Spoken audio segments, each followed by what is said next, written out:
Thank you very much. I'd like to thank very much my friend, colleague, Mr. Buck, for yielding me time this evening. I know the topic, Mr. Speaker, is cancel culture. I have some thoughts about that. But tonight, I rise to discuss freedom and our constitutional duty to protect it. Mr. Speaker, I have been privileged to see firsthand how powerful and how fragile freedom is.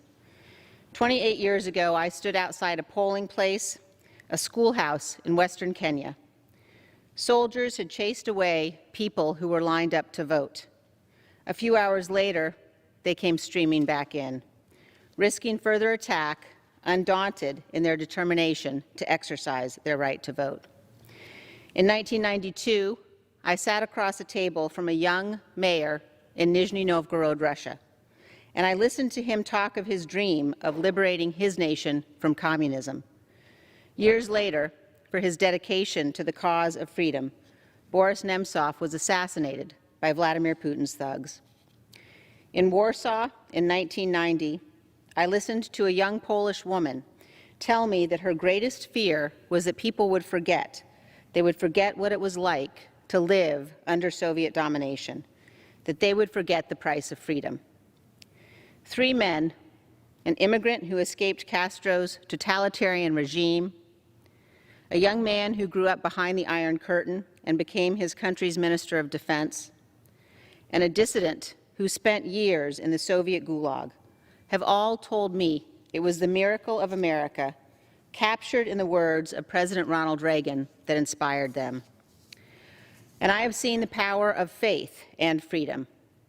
I listened to Pope John Paul II speak to thousands in Nairobi in 1985, and 19 years later, I watched that same Pope take my father's hands, look in his eyes, and say, "God bless America." God has blessed America, Mr. Speaker, but our freedom only survives if we protect it, if we honor our oath taken before God in this chamber to support and defend the Constitution, if we recognize threats to freedom when they arise. Today, we face a threat America has never seen before.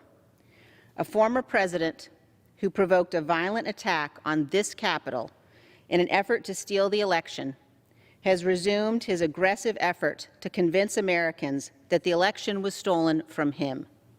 He risks inciting further violence.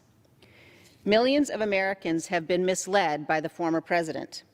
They have heard only his words, but not the truth, as he continues to undermine our democratic process, sowing seeds of doubt about whether democracy really works at all.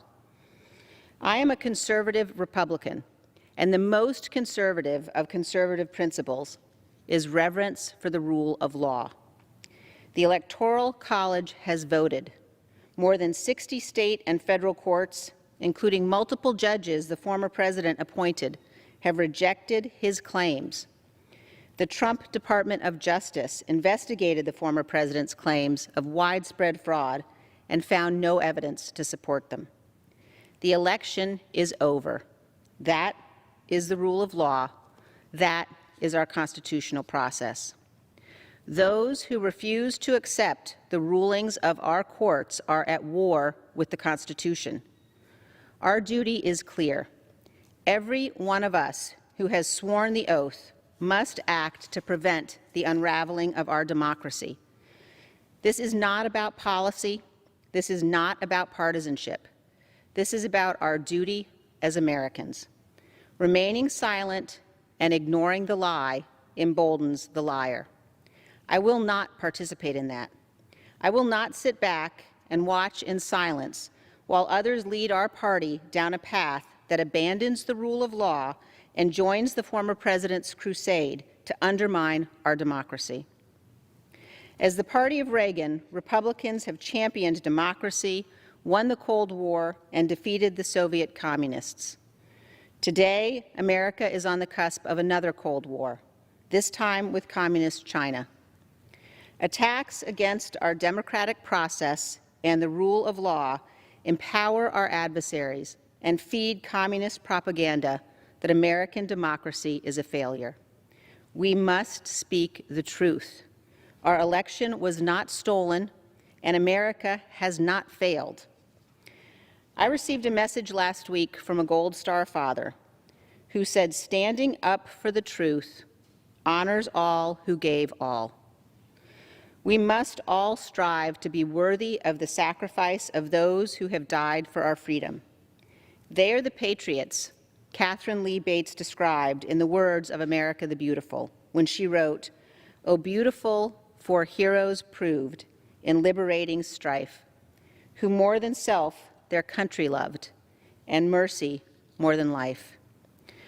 Ultimately, Mr. Speaker, this is at the heart of what our oath requires, that we love our country more, that we love her so much that we will stand above politics to defend her, that we will do everything in our power to protect our Constitution and our freedom that has been paid for by the blood of so many.